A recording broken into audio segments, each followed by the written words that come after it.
Okay, hello everyone.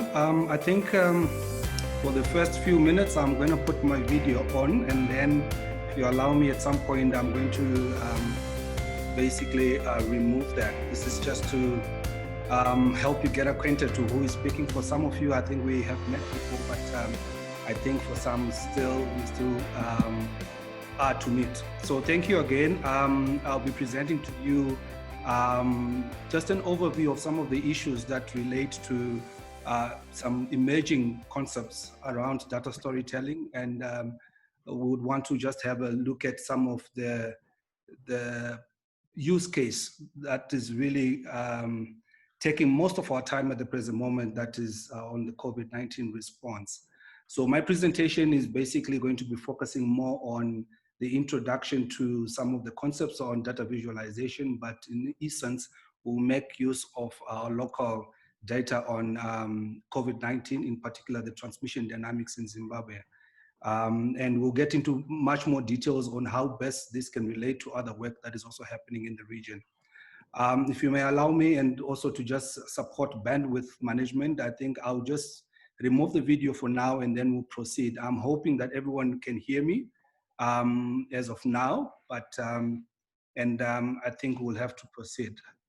In regards to this talk, I think Shylock had given a bit of a background. I'm not going to go into detail. I have been spending a bit of my last few years focusing on using data for the work that I do, but also trying to explore ways in which the developments in technology and in data science in particular can actually help us to be more productive and to answer some of the questions that are really coming up. And what I'm presenting before you is not necessarily a reflection of the various groups I'm involved in or the organization I work for, but really just some personal thoughts, but obviously informed and influenced a lot by these organizations. I felt a good starting point would be to look at this particular image, which I feel really shows the beauty of a tree. If I'm hoping that everyone can actually see what I'm seeing. But underlying this is also the beauty of and the power of graphics. Now, this is an image that I've drawn from some of the work that is being done by Dr. Danielle Navarro, who's very much enthusiastic around generative art. And you will find as we proceed that there are a lot of issues that we see that are underlying within this, that are within the beauty of this particular image. Now, it's important that we highlight some expectations beforehand. And I think already with the notification I've received, it might be useful to actually maybe manage video connections, and then maybe if we go on the voice connections, I think that might help in terms of bandwidth, given that we are quite a number of us. In terms of expectations, I think we note that we only have an hour thereabouts to actually go through this. And so it is not necessarily a particular training on R, but basically just to generate that interest around R. And hopefully in that process, also see what options could be applied in our different settings.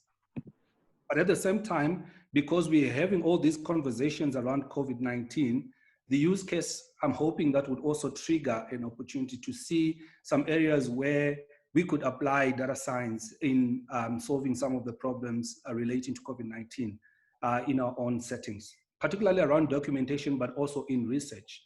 I'm glad I know colleagues who are very much involved in research are also connected to this call. And really the drive is that over the past years, we've witnessed that there's been a lot of data that is being generated and a lot of technology coming on board, mobile technology. There are now case-based systems that are really going down to the individual level to get information per each individual. A lot of data warehousing progress, and as well as the high-speed internet allowing near real-time data to be collected. But the unfortunate aspect is that most of this data is not being translated into policy and the appropriate decision-making processes. Because of essentially its volume, the speed at which it is coming, we're only using a fraction of this data. So you would find that in most cases, there's a strong lobby to move towards leveraging on data science and big data.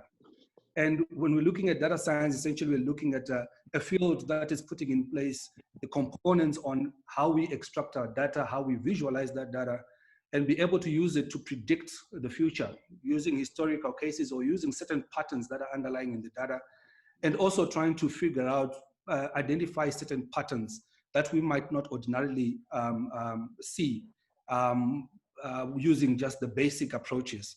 And this is obviously motivated by the aspects, the 5 V's of big data. We've got the volume, it has so much increased. We now have the velocity near real time and the value of this data that is being generated. And I think it's really awesome to note that in the past month or 2 months, there's been a lot of research that has been done around COVID-19. So there's a lot of value in most of the information that is coming through. And some of it, you would find there's a lot of debate around, among scientists to try and verify this, to make sure that it is as plausible as possible. So the veracity of the data is also of importance.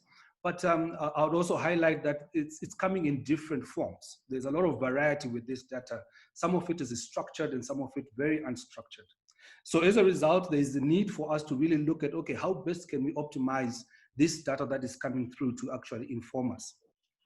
But I wouldn't want to move away so far from the topic that we have here. We are meant to be discussing data storytelling. And so it's important for us to reflect on what makes a good story really. And I had been discussing over dinner with my children the other time, and I really posed this question to say, really, what would make a good story, even when you're relating to your friends or whoever, or even your parents, what really does make a good story? And some of the issues that are coming up, or the themes that I was drawing from this, obviously also try to validate with what is there in literature. The issue of the topic relevance is important. The meaning underlying a story normally is important. The flow in which a story is told, how easy it is to actually pick up the logical gradient of the story, and how authentic is it? I mean, there's a big question on, well, not all stories are truthful, or, but in most cases, you would want to continue to go back to someone who tells you a story if there is some level of authenticity there. And how reproducible is it? Can that same story be told at least in a somewhat similar way, or you would probably receive something that is a tangent to that? So that's only one part of this topic that is looking at the story, but then we're also talking about the data and how best are we looking at using data to tell the story. And the medium that we have chosen for this particular discussion is R. And I must highlight that R is not necessarily the only medium that is out there. And I know there are other experts here who are actually very much skilled in using other tools plus R.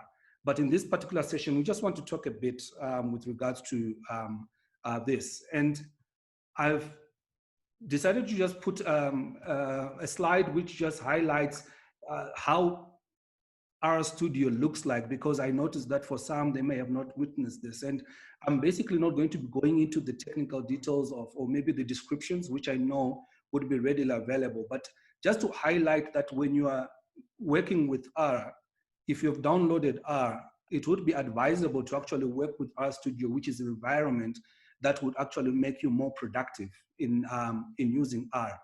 The underlying package that is there, or the underlying software, is R, which is on the left of this particular slide.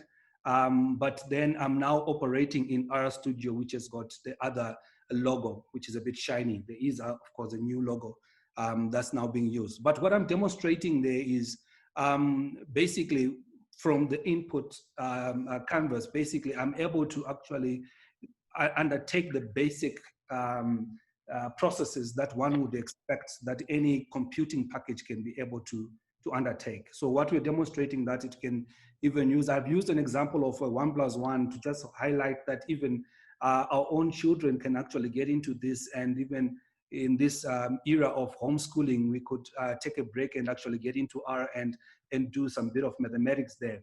But what we're basically showing is that you can actually assign a certain function to a particular character, and you can even call it back. So I assigned 1+1 to A, and I called back A, and I got my 2. In this case, I'm saying, hello, Zia webinar series participants as a text. And you would note that I actually put the inverted commas there and assigned it to B, and I'm calling back B. If I run that, this is basically coming back. So in whatever form you're basically trying to apply it or you want to pass it to, you would have actually assigned a particular value to a character or a function. And so basically this is how it works. And I think there are several good videos that you can find on YouTube or basically on the internet, and even some boot camps, online boot camps that can teach you on how to get going with R, and will probably do a very good job. I'm a beneficiary of that platform. So one of the things that might be helpful for us today is really the package ggplot, which I've just called by that question mark to just give us a background of what it is. And essentially, this is one of the main packages that you would find within the R environment that would help us plot graphics, because our subject matter today is around graphics. And one thing that you would note with that core, which is library ggplot2, is just to highlight that there are several packages within the R environment that can perform different, some related aspects. What you will need to do is to install a particular package for you to be able to use it. Once you have installed it, then you can actually call it with library ggplot2. That means you're calling for that particular package. Now, I have just shown you that ggplot2 was already installed because of that tick. And normally you would find that it typically would come with your R package. But if it is not already installed, you can actually go through the particular window to install that. So this is just to get us going in terms of, okay, if you want to find yourself, if you're actually having a computer and you've got R and R Studio, you can already play around with some of the codes that we might showcase. But given the time, we're not necessarily going to spend a lot of time going through the specific codes, but just to illustrate and create some kind of interest around what could be possibly done. We are going to be focusing on grammar of graphics, which is basically ggplot2. The GG is really coming from the grammar of graphics. And this is a package that was developed by Hadley Wickham. And there is a team that is basically working to support and make sure that this package is updated. And this package is basically building on an earlier theoretical frame that focused on the grammar of graphics. And basically there is a book that is called Grammar of Graphics, where you are unlikely to actually get any particular plots in that book, but you can actually see that the theory behind it in terms of coming up with those plots, what it means. But essentially what the grammar of graphics is basically outlining is just to show that underlying whatever we refer to as a plot or a graphic, we have certain aspects that we will need to be considering. And in particular, in this case, I've just highlighted the 8 elements that are important for us to know. We start off with data, that for us to actually start plotting any graph, we need data, and that is a minimum.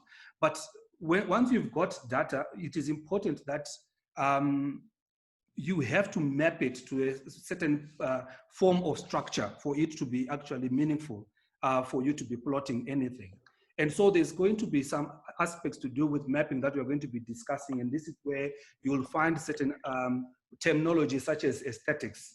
We would need to make sure that we understand what it would mean in terms of mapping data.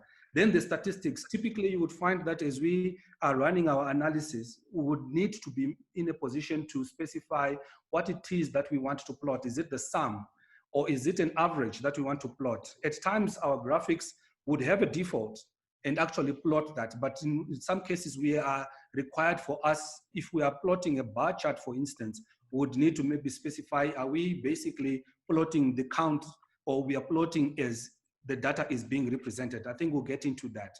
So there are several other elements. Again, the scales, you would find that if you are presenting, we are trying to plot and differentiate between males and females, for example, and what we want that graphic to look like. We might want different shapes being assigned to that.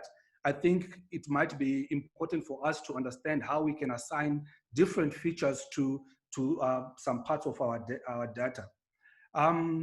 The other aspects relate to the geometries. This is the section where we specify whether it is a bar chart that we want, or it is a scatter plot, for instance. Facets essentially tells us how we can really have a disaggregated plot.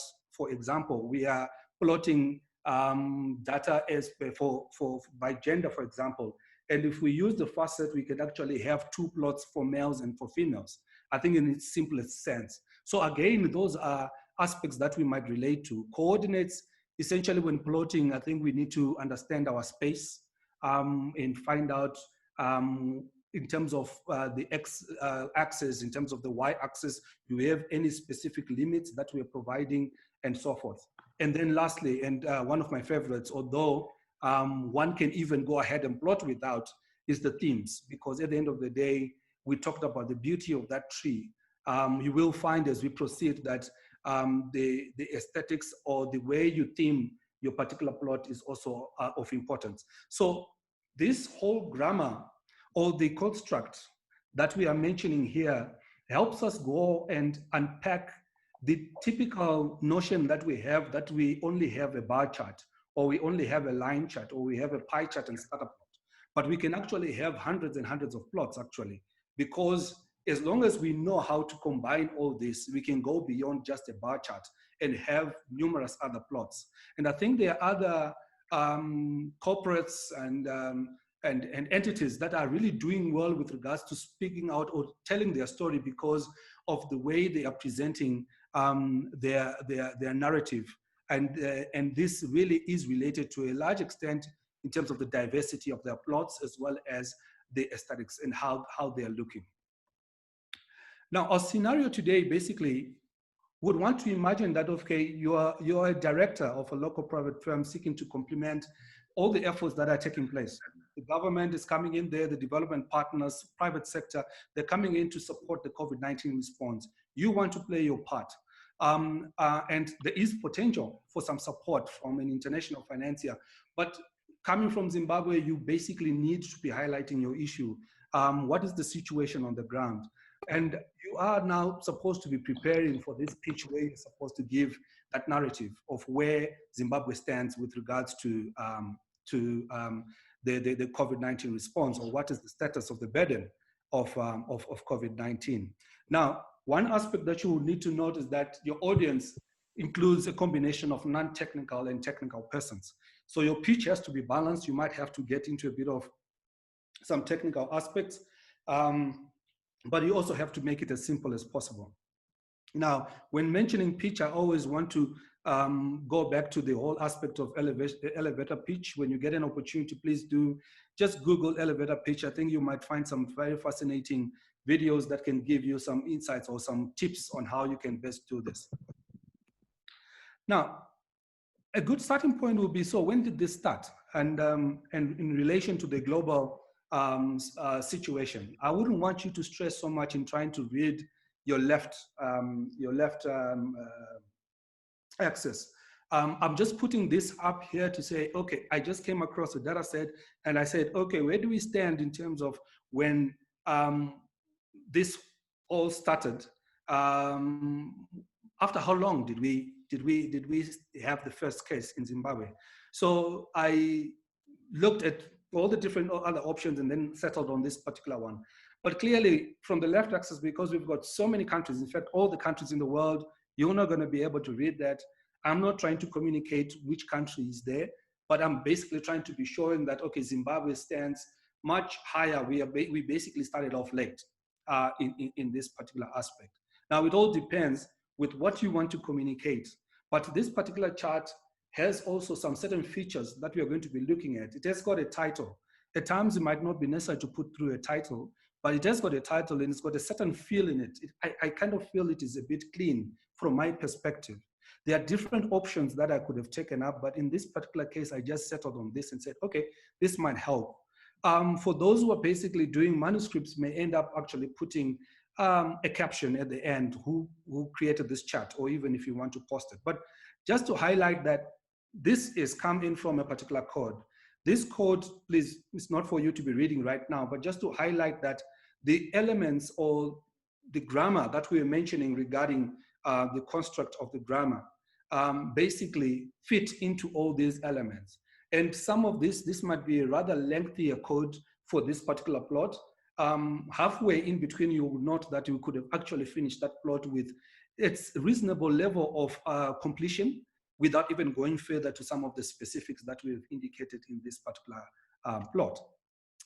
And so in light of that, we would want to look at some of the examples. So this one is, I think it's a repeat of that. Let's just look at the examples that we probably have. And so I'm working on a master file that I created, and I've referred to it as Cove Model Demo. The initial plan is, in fact, there was this, I was drawing it from another modeling work that I was doing. So this is now focusing only on the descriptives. But the first part is just to highlight that we've got data that we've drawn from, for some of you who are quite familiar, there's a daily debrief, that is shared with the statistics on the new cases, and also it specifies the age, the sex. It might not specify, it only specifies the districts, but then also the date is provided, whether it is local transmission or not. And so this is the data basically I obtained. And you would find that in this form, the first aspect was to really check or just get a plot of the counts per each of the days from the onset. And it meant that I had to manipulate my data a bit. So the first part I highlighted there was actually using a function called from the dplyr package, which is another package from the tidyverse that you will need to familiarize yourself. There can be a whole session just looking at tidyverse, which is a key package in R. But it helps us to make our data tidy. Before we plot, I think the message that I just want to put across is a critical step in charting our data is that we have to make it tidy. So that first part was only just to make sure that we've got our data ready for plotting. I also went ahead and actually made sure that the date column is indeed being read as a date, and I said as .date, df count, and you notice that when I put a $sign, I'm actually trying to identify the particular variable that is within the data set, df count. And so this is a basic plot that you'll get without even doing much. I've just done the first part. I included my data. If you remember those constant elements, I included my data and then I specified the AES, which is X is equals to date, right? And then I specified the geom, which is a bar. I want a bar plot, and that's what it has done. But I'm now going to put another layer, which is labs. Labs basically looking at labels. I want this particular plot to have labels. I'm removing those that are below. I've removed that plus sign. And if I run that, I'm now adding in the titles basically to that, and also specify the labels for the X and Y axis. X is equals to date, Y equals to count. And basically, I'm not yet happy with this plot. And so I continue, and then I add a theme, right? So this theme is called the economist, and it's drawn from a package called GG themes. And so in this particular case, I've just said scale fill economist. And this, as you can presume, is also from the economists. They have got their particular theme they're interested in. And so their theme is available for free. And so I installed GG themes and I coded. There is also GG science, which gives us themes that relate to some journals in science. For example, the Journal of Clinical Oncology. There's a journal, okay, the Academic Society. Let me put the Journal of Clinical Oncology, right, and see what comes out. So that's another theme that's already preset there. So there's also Journal Lancet. I didn't put it here. you would find that because they want continuity in the field of their journals, they've actually come up with their own theme. And so we've got this, the other element where we're now talking about scales, and these are related. They are also passed as a theme. And here I'm now trying to specify the x-axis. What is the size of the x-axis? As you can note that it's a bit big and crowded. And I'm changing the angle to 90 degrees. And also the y-axis, I've actually managed to change that into a better size. Can change it to 45 degrees for the text as well. And so that is really the formatting around that. Then the next aspect is really to also the main theme, a broader theme that I'm putting here, which is something that has really been, I've been finding very interesting of late. It's called from the HRBR themes. And basically, you would find it is focusing on the fonts and how everything, the field of that. I've said grid equals Y. I only want the Y grid. And if I change that to theme FTRC, we basically have a different plot. So we now have a different feel from this particular plot. All this is really meant to say you can really customize your plots to give you a certain feel, depending on what you want to communicate and in which context. You will note that though there is a particular aspect that I've also included, which is called ggplotly K. This is coming from the Plotly package. And if I pass, remember I did my K, my A is equals to 1 plus 1, I can also pass this whole plot to K. And so if I run ggplotly K, I've basically created an interactive chart, because Plotly is able to provide that. So if someone hovers around or you click a particular aspect on that, you are able to actually see the values that you would have you would want to show. So because I was moving things around, I decided to just run as a whole chunk, just to make sure that I don't mix up the dates. And this is the plot in terms of the new cases of COVID-19 from the onset, that is the 20th of March. So we also do have other plots that would relate to this kind of analysis that one would be interested in. For example, in the very same plot, one would now be interested in having a feel of this, making sure that we are disaggregating by sex, but also including the geome density. So you're putting a density plot on top. So this is another additional layer that you're now placing on top of your chart. And basically, it gives a different feel. It also gives an opportunity for you to actually analyze the data much more clearer. Related to this, there is a package called ggridge that I did not really speak to, where you could actually have the density plots for in different spaces, or different in different spaces, so that you can see them separately. But for now, I just thought it might be good reading as it is right now. In introducing the facets, I've just included the end there, that instead of actually having this plot on one end, I'm including now this function, or this particular call called facet rep by sex. So I've removed field by sex, and I'm now saying facet rep by sex. And what I'm now having are these two plots that are already side by side, and you could specify whether you want them in the row side by side, or one on top of the other, by specifying whether it is column equals to 1, or whether you could say row is equals to 1 if you want them side by side. The default is row is equals to 1.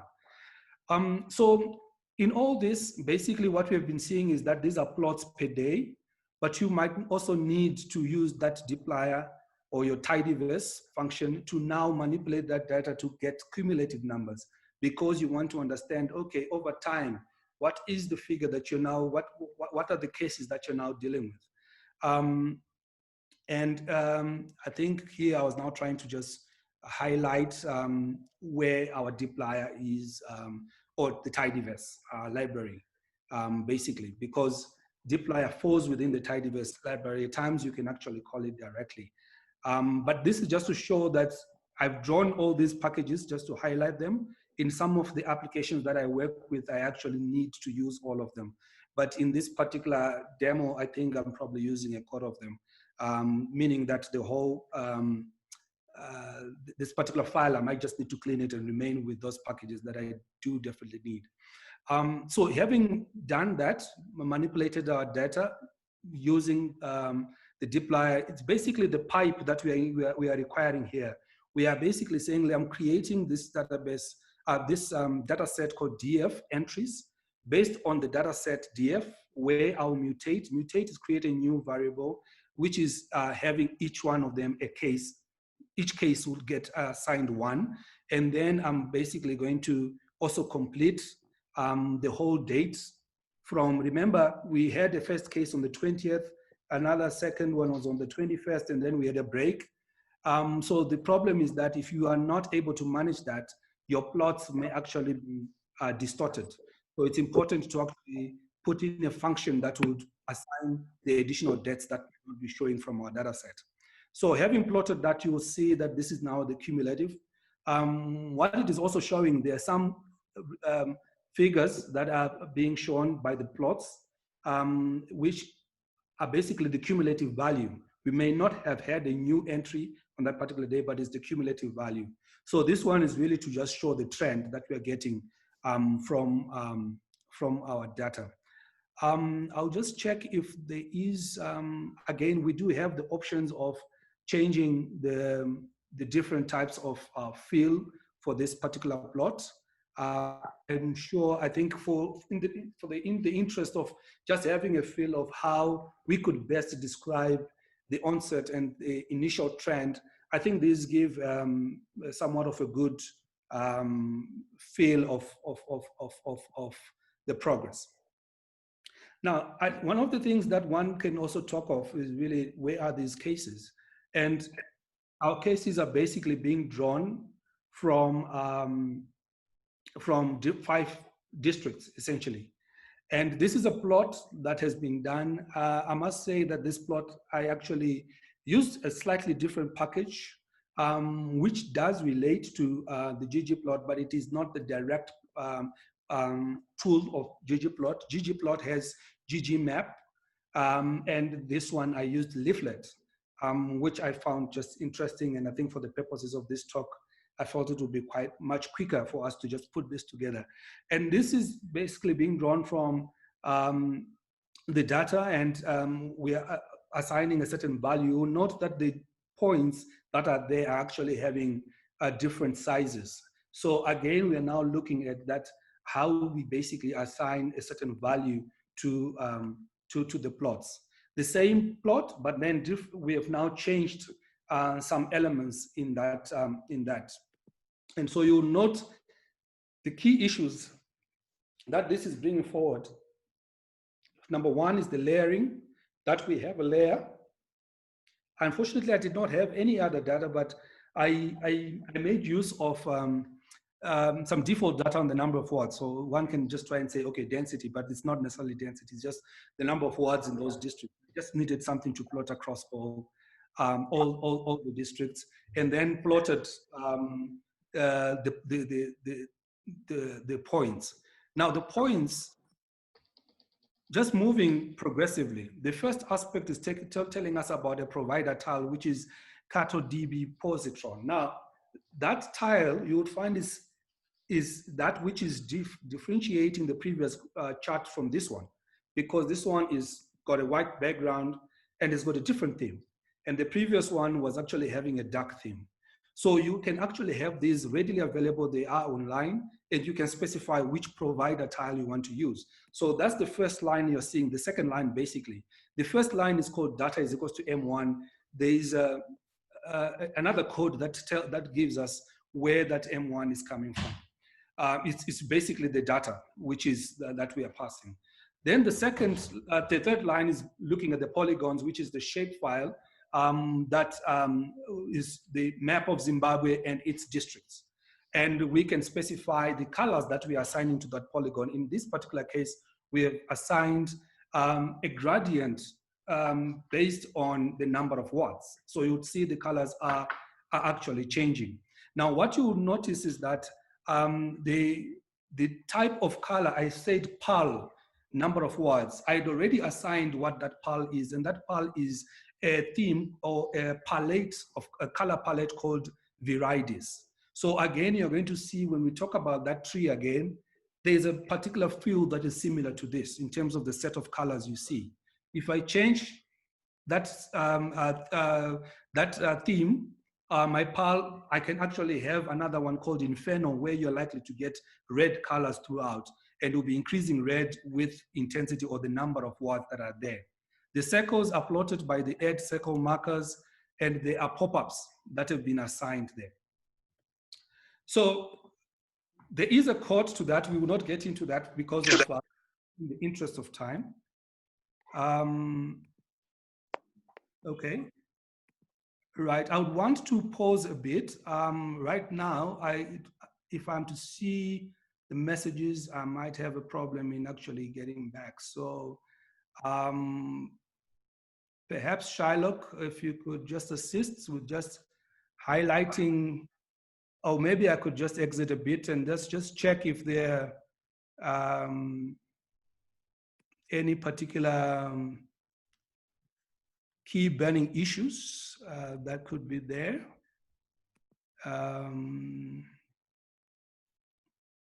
Okay, it seems like most of them were introductions. I could proceed if you may allow me. Yes, I think Shylock can coordinate in terms of the questions. I will proceed as of now with the networks of transmission, which is, I think, an important element when we're talking about, okay, the dynamics of transmission. We've just talked about the new cases, and right now that we've got 34 cases. I know in other countries we've got much more cases, but the same codes that we're applying would still be applicable even if we had 10,000 cases. And so it would actually provide some more interesting detail with regards to what we're experiencing. And so for the transmission, I've quickly drawn out to a dashboard that we're going to visit at some other point, but this is just to highlight the patterns that we have with regards to the cases, the 34 cases that we have. I've tried to shuffle around. I've tried to shuffle around some of the case identities, but this is really public information as shared through the daily brief. So not essentially sensitive in that way. But what's important for us is, and I would quickly highlight that these two network diagrams are basically the same plots, but they are just differing on that. The one on the right is having color codes by sex. But I've just picked out on the right that the network that we are seeing, where you are having some transmission, and a lot more can be obtained from that. I think those two that I've picked out show where we have had the most of the local transmission, whereas the others are essentially imported cases, where you find you've got only one entity and really linking to itself. Those were imported cases. And then the others, we also have where we've got one other additional case being the recipient from the infector.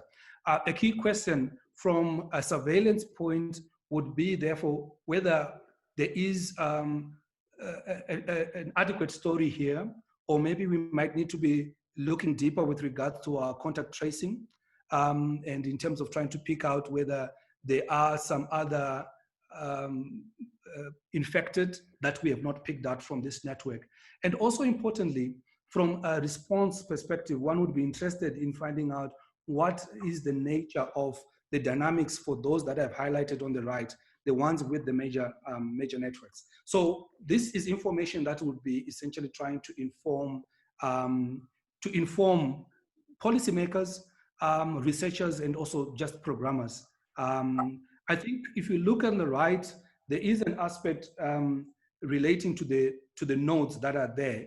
You do have a node on the CS16 which essentially is a female that transmitted to other females, but had received from CS11, which is basically a male, but that male actually transmitted to the females. That male actually transmitted to females only. So just understanding the dynamics or the exposure levels and what transpired can actually help to be proactive in terms of the response going forward.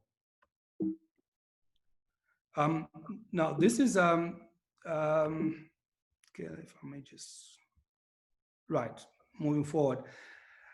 Now, for a pitch like the one that we're talking about, it might be useful to keep it simple, obviously. Remember, I'm still thinking of our use case where we want to be pitching to the investors.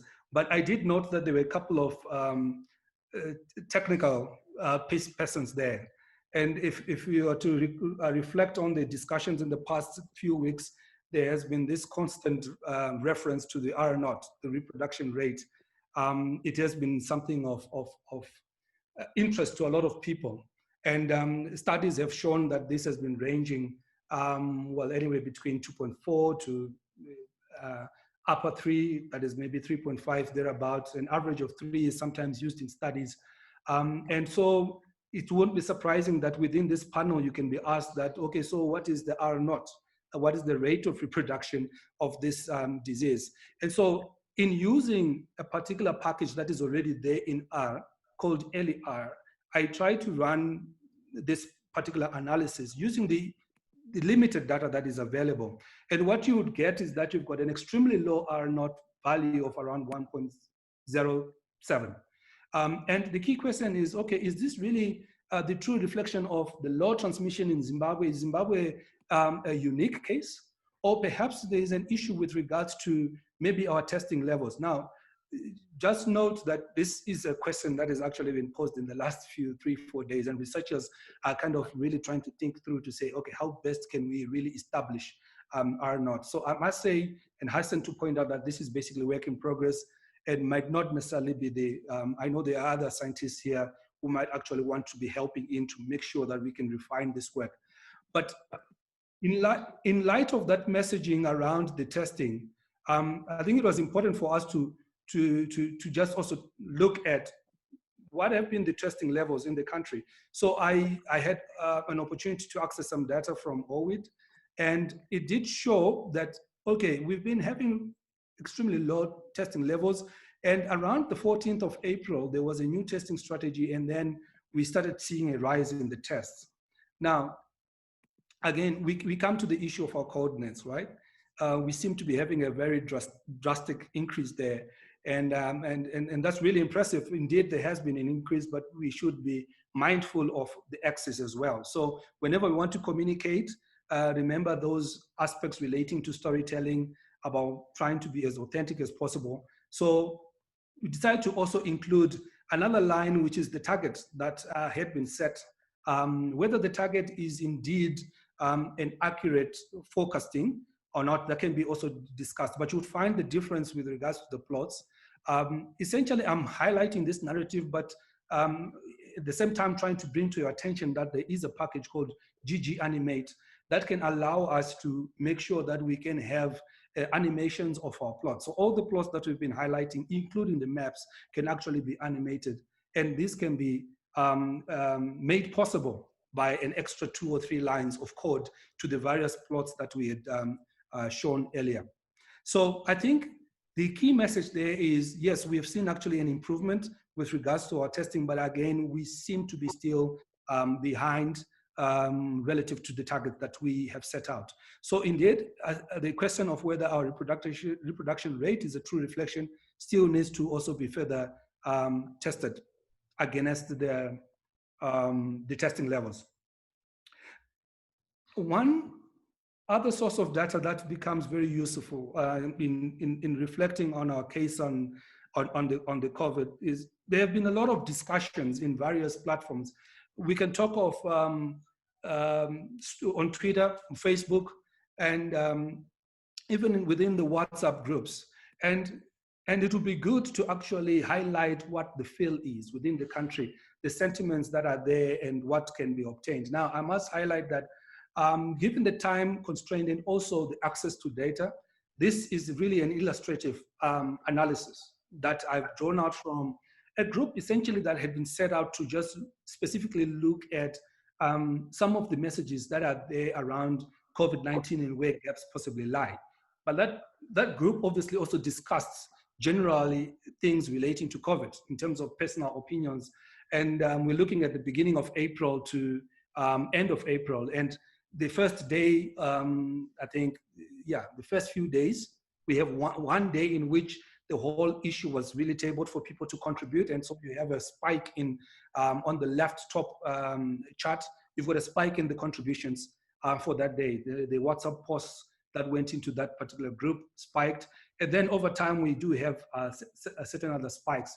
I would actually maybe hypothesize that some of the spikes you see actually coincide with some of the announcements relating to our cases. But I think it's for another day to actually try and dig deeper into the data. But it is possible to actually try and match that. If we move to the right, we do have a plot which is having a theme on the rainbow. And that plot is really just plotting the frequency of the words that are mentioned in the WhatsApp platform. And there are some words that will probably need further cleaning in that. There is a process of actually making sure that this data set can actually be much more tidier.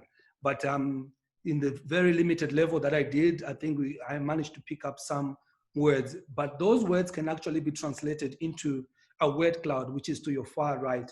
Now, all this is code, which is basically being done in R. On the bottom left, you then run a code to establish the sentiments, the general sentiments over this month, regardless of what the subject matter is.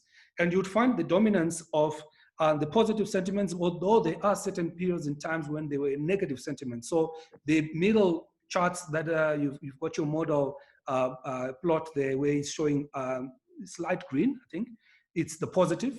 But you also have certain plots that are showing that there is some anger, some anticipation can also be picked from this. And so one can actually have a plot that determines for each particular day the various, the net sentiment, whether it was positive or negative, canceling off the positive versus the negatives. And you can plot that. I've just included a very basic plot here. This has not been done by ggplot. As of last night, my interest really was to now get that data and actually re-plot that using ggplot. The red lines are basically showing how the sentiments were fluctuating over time. And basically, again, you could overlay that with specific time periods. And this can be useful for research. This can be useful in terms of really understanding how people are being responsive or are reacting to any public health policy, for example, relating to COVID-19. From the data, again, there's an opportunity to model and actually get certain themes that are coming from the data. And there's a whole field of interest in text analytics called topic models.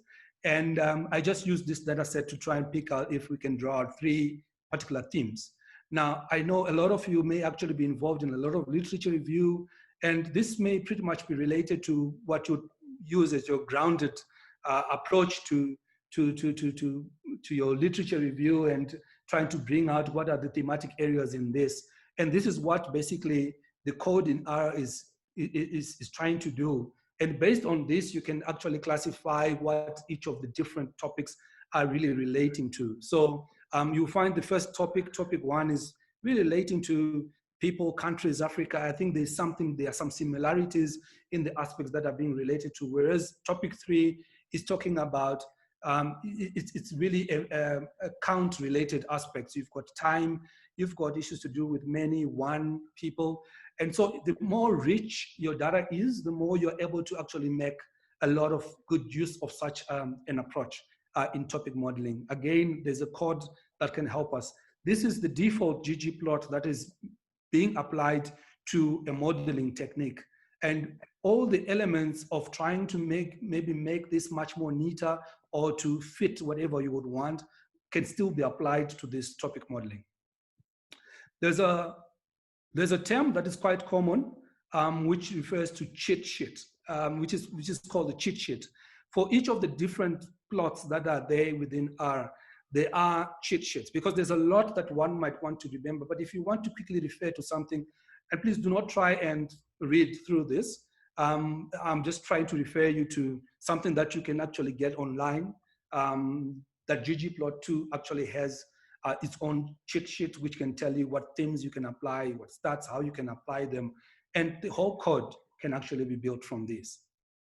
So going back to our tree, basically, we see the beauty of the plot and the power of graphics. And what you would notice there is that the first tree, essentially, I changed the geom point, the size of the geom point, and came up with the plot for the two. And what I just did not change was also a theme called Viridis. If you remember, some of my plots were actually having this combination of this green, yellow, purple. It is Viridis, but you could also have a different theme that you can assign to this. And so the packages that basically were used to plot this, in addition to ggplot2, were Flametree, Scopes, ggforce, Ambient, and Erlang. All these packages are being developed by different contributors, put them all, and they are for free, readily available, and all that one needs to do is to install the package and make use of them. And there's an amazing community of contributors that really share the knowledge and actually assist in the learning. So if you've got a question, if you just type anything, by now, you're more likely to get a response. I've got various sites that I know that if I do check, I do get a response. Well, when all has been said and done, I think it's important that we talk about the packaging, and we're drawing close to really finishing up this talk. There are different plots that we have come up with there, but you wouldn't want to inundate your audience with a lot of graphical outputs. Most of it, perhaps, if you're pitching, you're going to be talking to it. And you're also going to be making use of even PowerPoint. I must say, I just have to highlight that I use Keynote, but within R, you are able to actually create your own presentation slides directly. I'm a fan of Keynote, so I think I'm still going to be working a bit more for me to actually transition towards the functions on the slides. But what's important for our session today is to just highlight these very amazing packages that are within R, that is R Markdown and the Shiny package. And these allow us to really package all these products in a way that are presentable, and most importantly, in a way that are reproducible. And so more and more people are packaging the products in an R Markdown file, like what I was doing. And I'm basically showing by clicking the run on the chunk, and then I'm quickly running through the whole code. If you're working with an R script directly without putting it in an R Markdown file, it would mean that I'll have to do the manual process of really running for each of the lines, or maybe highlight all the lines and then click run. So in this case, I was just clicking the run function on the Markdown file. Specific to the packaging that would want to highlight is that you could actually create some applications or dashboards, which have got a 4-in-1 capability. First, the opportunity to actually have smart interactive data visualization. Remember the plotly function that I indicated? And once you put that into a dashboard, one can actually maneuver, drill down, and actually see the values. There's also an opportunity to have end-user exploratory analysis. There are certain functions that I have not highlighted earlier on, but through the Shiny package, you are able to include widgets that you can control as an end user, and actually specify whether you want to put a specific value for a certain, to check on a certain output. We are not discussing predictive analytics in this session, but we are hoping that soon we'll be in a position to look at aspects on predictive analytics, especially it would have been interesting to actually run one of the packages that I'm very fond of, which is called the Prophet package, to really check what the trend is going to be like, especially for the tests that are being done in country. But that will be for another day. But just to highlight that this can be included within our application, and you could design the application in a way that it can automatically refresh or update its values based on a certain data source, and you can program it to be in a position to collect data periodically, or maybe scheduling. If you've got a board meeting has to be done every Monday, and prior to the board meeting, you schedule at 7 o'clock in the morning that your dashboard is going to be collecting data from your repository. That is going to be useful because at 8:30, when the whole team at the Emergency Operations Center are basically going to be looking at this dashboard. So it is useful to make use of such an approach. I've just put up here some examples of how these dashboards could look like. These are some examples that we're developing using just some data, some of it already in place. But what would be interesting would be to look at the dashboard that relates to the data that we have just been working with. And I think I'd already put it up when we're showing the network analysis. So the very first page, you would find most dashboards don't have a landing page. I actually spent a couple of days, if not weekends, to try and just figure out on the landing page. I've just designed this from other insights. I didn't particularly like that first plot as it came out from the dashboard, so it will require a bit of cleaning. But these are the plots that we were working with, and they're already coming up in the dashboard. There is an opportunity to actually just put them side by side. So the Flex dashboard and Shiny allow you to actually undertake certain aspects and explore. What I'm showing there is the function of Plotly, that is the ggplotly, where you can actually zoom in on particular values and get details. Not all charts need to have that particular function, but you can apply it to a function, to a plot that you might want, especially if you've got maybe a line plot of all countries in the world and you just want to remain with Zimbabwe. That function can actually just work very well. We did see the network diagram, and what I've done here is I've put an app within an app. And these are widgets that I was referring to. I did not make them reactive though. But basically this is the analysis that is looking at determining the reproduction rate. So I decided to just put them within one space, and you could actually go into some of the statistics, the global force of infection and so forth, where you would want to be analyzing. And you can note on the left side, there's also really some aesthetics that would be helpful. It can tell you which dates this is. If you want to take a screenshot, you can already pick it up from there. Within our app, we've also included that animated chart for the tests, and this can run. And then we've got our spatial analysis, an area that I really do adore. And there's an opportunity to actually have this in a way that you could change the features using the widgets or the select menu. We also have the charts that we're referring to, and these have now been included there. But just to highlight that you have an option of actually having multiple tabs, multiple windows within a tab. So because we're looking at the whole text analytics, I just put them in one tab. You can sign off and even highlight the authors of that particular app. This app can then just be deployed online and basically can be accessed.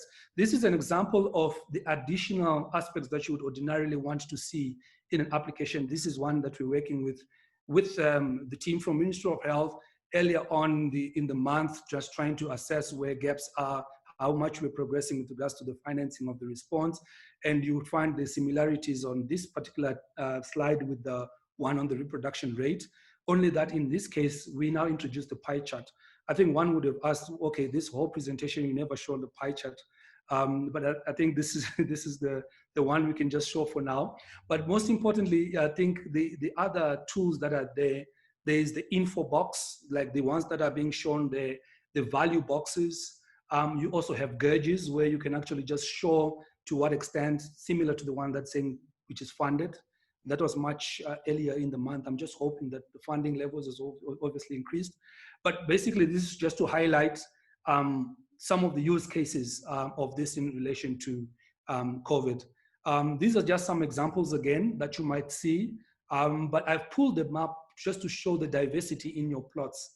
The one on the top left, on the bottom left, shows other network diagrams, the one in between called a Sankey diagram. And the interesting thing is some of these are all online. And so if you were to just Google the top 50 ggplots, ggplot2, and you would get all the codes for the top 50 ggplot2 visualizations. So it comes in handy, but just to highlight the different themes that the dashboards can take. Okay, moving ahead,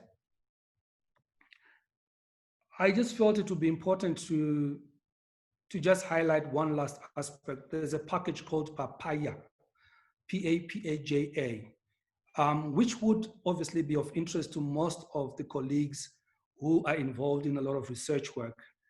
I'm knitting the diagram right now that I've just written up, that I wrote in Papaya. And what this program does is, instead of your dashboard, what you're now going to be having is basically going to be a manuscript, which can actually be ready for submission to any journal of interest. And I've just specified that this is a journal format, but you can actually have it as a Word document. So this is just a demonstration, basically, I was trying to be exploring here, but just to highlight that you can put even your charts within that, and it comes out, and some of them with a bit of working on it, you can actually have them being ready for submission. So I just wanted to highlight that Papaya is out there and will be very useful for some of you. The good thing about Papaya, and even if you're to go and check a bit on this, is that you can actually put your code within your text, such that if your data set changes at some point in time, what you are only going to do is not necessarily rewrite the whole manuscript, but you're basically going to upload your data, rerun it, and within the texts, because you included your code, you will be in a position to already update your text. So this is a very useful aspect for reproducing your work. The whole idea at the end of the day is that this should facilitate increased productivity. And in most cases, the dashboards that we're talking about are interoperable. So even if you have an SQL server, even if you have a different type of server, you are in a position to communicate with those servers, obtain that data, and actually produce your graphics or whatever, your dashboard. And this would reduce the time you spend in analysis. It is intuitive and easy to follow. And importantly, that it is really intuitive. You can just follow through. There is a lot of value for money in applying this with regards to our own programming and in the research and even in the COVID-19 response. I can give an example that over time, we basically can just create one report that can be updated from the repository. And we do not need key people to spend a lot of their time actually rewriting or reproducing their report for sharing with the public. So such a dashboard would be helpful. Of course, integration is key. And so it is not also very good to have a dashboard standing alone. Once you create such tools, it will be important to look at what are the other major systems that are there, for example, within the government, and that you can actually integrate with and have it maybe as another tab or within your different organizations. Future series, basically, we're going to talk a lot more around machine learning. Once we have done a lot with regards to tidying our data, and we really know how we're visualizing our data, we are telling our story, there's an opportunity to also try and dig deeper. And that's where our machine learning comes in. We apply unsupervised learning because at times some of our data is not that structured. We may also want to reduce the dimensionality of data, apply clustering. And at times we do have data sets that we already know the outcome. So one of the things that the research group in Zimbabwe is likely going to be looking at is when we have sufficient data, or when we have put together the sufficient data that is there, we should be in a position to understand, okay, for those tests that tested positive, we already have an outcome. That is, we can also try and use supervised learning to understand some of the outcomes. But also there are opportunities to apply supervised learning to maybe apply some innovations, able to actually detect COVID within the context of this social distancing. So use other innovative tools that might not require that direct contact. And there are several interesting and upcoming innovations around that. Reinforcement learning, I think for some of you who are already on some of these the tools, you may have come across already some of the aspects of reinforcement learning in the way we're delivering. So I just put up a few slides in which some of this is really increased attention and has been requested for talk. But in the interest of time, given that we've got only a few minutes left, I think I'll stop there for now, just to allow for some very quick reactions or questions. Thank you.